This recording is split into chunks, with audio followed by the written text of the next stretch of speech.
Adolf Eichmann is known in history as the architect of the Holocaust.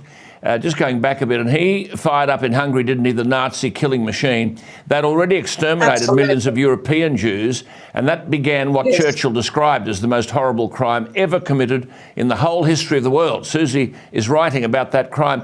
It's almost impossible to believe, isn't it, that that horrible crime related to 56 days, from May 15 to July 9, 1944, 437,402 Hungarian Jews were transported to Auschwitz-Birkenau, and most were gassed upon arrival.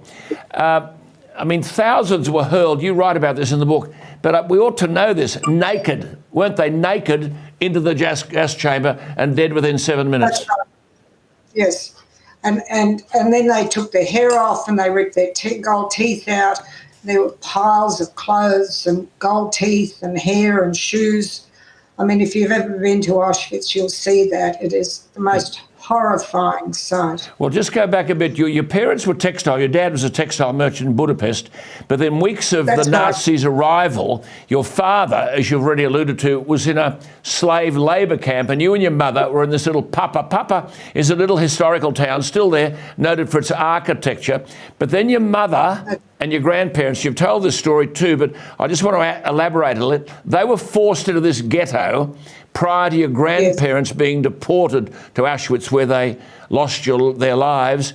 How much of that do you remember? Alan, I honestly don't remember anything of this. I wrote it down, fortunately, before my father died, and also I did hear them talking about it.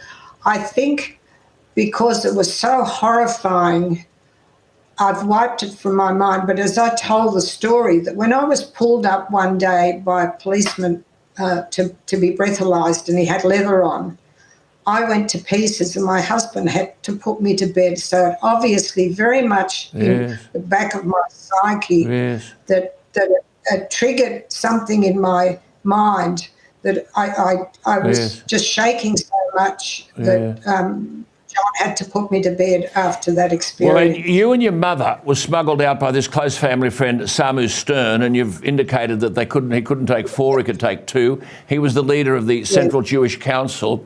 Why do you think he paid for the guards to let you two go?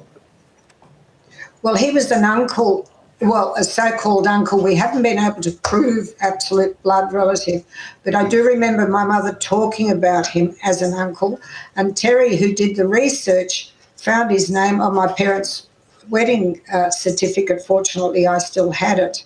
And I remember my mother talking about him. He was very high up in government, and the Nazis always liked someone in the Jewish community to keep track of things, and he was appointed by them. to